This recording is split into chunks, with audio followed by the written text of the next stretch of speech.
بسم اللہ الرحمن الرحیم۔ مرتجس مینٹورز کی جانب سے شروع کیا جا رہا ہے علم النحو کا ابتدائی کورس۔ اس کورس میں جاننے کی کوشش کی جائے گی کہ علم النحو کیا ہے، عربی زبان سمجھنے، سیکھنے اور قرآنی مفاہیم کو صحیح طرح سے جانچنے کے لیے اس علم کی کیا اہمیت ہے۔ آگے بڑھنے سے پہلے قرآن پاک کی ایک آیت کو بغور سمجھنا ضروری ہے۔ اِنَّا فَتَحْنَا لَكَ فَتْحًا مُبِینًا۔ اس آیت میں ایک ہی لفظ فتح کو دو مختلف موارد میں استعمال کیا گیا ہے، جیسے فتحنا کے اندر آخر میں نون الف کا اضافہ کیا گیا ہے، اور دوسری جانب فتح میں الف کو اضافی طور پر شامل کر کے جملے کے اندر اس کے اعراب میں تبدیلی کی گئی ہے۔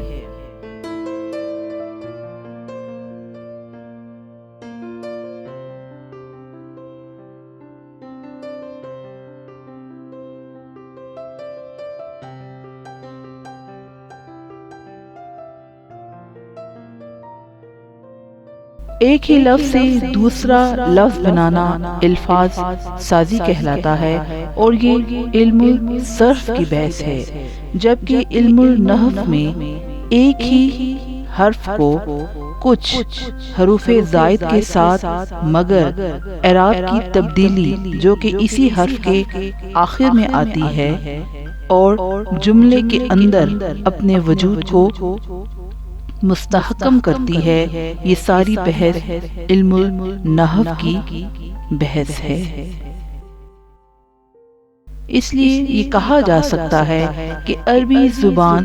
یا عربی گرامر کے اندر لفظ سازی، ایک لفظ سے دوسرے لفظ بنانے کا ہنر علم الصرف سکھاتا ہے، جبکہ انہی الفاظ کو جملے کے اندر کس قرینے اور قاعدے سے استعمال کیا جائے گا اور جملے کس طرح سے بنائے جائیں گے اور اپنا مفہوم ادا کریں گے، جملہ سازی کا تمام تر ہنر علم النحو میں سکھایا اور پڑھایا جاتا ہے۔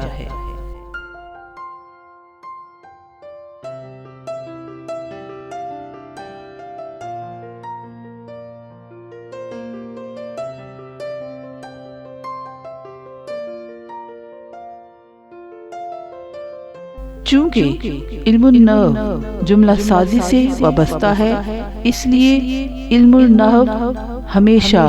جملے کی بناوٹ اور اس کی ساخت کے ارد گرد گھومتا ہے، اور جملے کے اندر اسم، فعل اور حرف کے باہمی تعلق، جوڑ توڑ اور ایک دوسرے کے ساتھ ربط ہی کو جملہ سازی کے تمام تر قاعدے قانون کے تحت بحث میں لا کر علم النحو کو پھیلایا جاتا ہے۔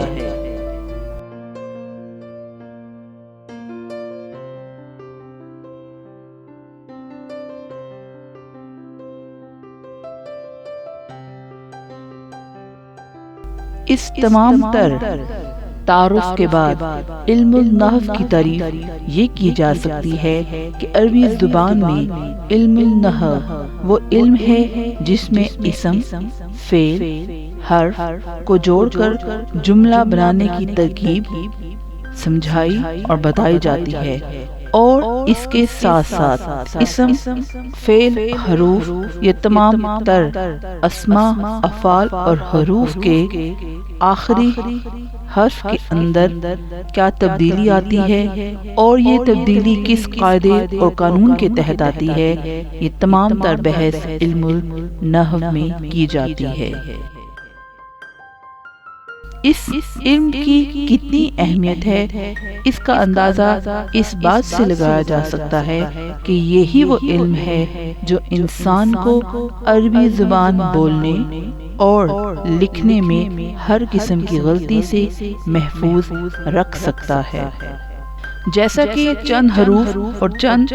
افعال کو اگر مد نظر رکھا جائے اور ان کو اسماء سے منسلک کیا جائے، جیسے زید، دار، داخلہ، فی، یہ 4 کلمے ہیں۔ ان 4 کلموں کو آپس میں ایک خاص قرینے اور ڈھب سے جوڑ کر ایک جملہ بنانا اور جملے کے اندر آنے کے بعد ان تمام کلموں کے اوپر اعراب کی تبدیلی کے ہنر کو علم النحو میں ہی سکھایا اور سمجھایا جاتا ہے۔ یہاں یہ بات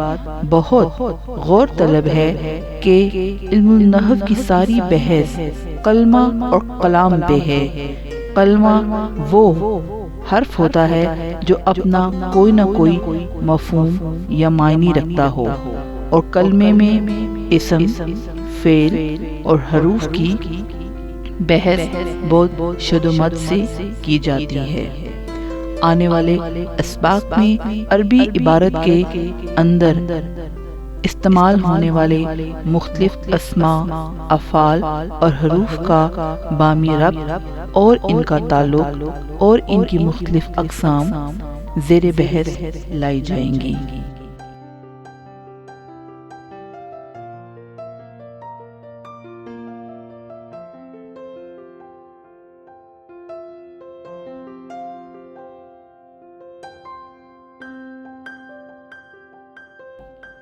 اس کے علاوہ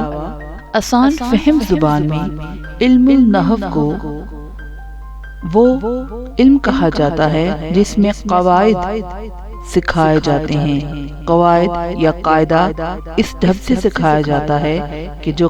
لکھے ہوئے اور بولے ہوئے کلام کے اندر جملوں اور اس کی عبارت سے بحث کرتا ہے، یعنی جملے میں الفاظ کی درست ترتیب اور ان کے باہمی ربط کو کس طرح سے مزین کیا جائے گا اور اجزاء کلام کو ترتیب دیتے ہوئے کون کون سا طریقہ، قاعدہ اور قرینہ برتا جائے گا، یہ سب کی سب بحث علم النحو میں کی جاتی ہے۔ علم النحو میں اجزاء کلام کی کیفیت، جنس، تعداد اور زمانے کے تغیرات کو بہت اہم حیثیت حاصل ہے، اور ان سب کے وقوع پر بہت سیر حاصل بحث کرنے کے بعد جملہ سازی کی طرف توجہ کی جاتی ہے۔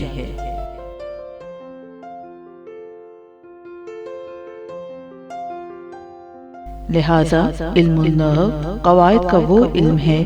جس کے ذریعے اسم، فعل اور حرف میں تبدیلی واقع ہونے یا نہ ہونے اور اس تبدیلی واقع ہونے کے بعد اس کی نوعیت جاننا اور کلمات کو آپس میں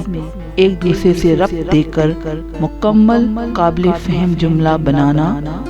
شامل ہے۔ علم النحو کی تمام تر بحث کلمے اور کلام سے وابستہ ہے تاکہ ہم عربی زبان کو درست بولنے اور لکھنے کے قابل ہو جائیں۔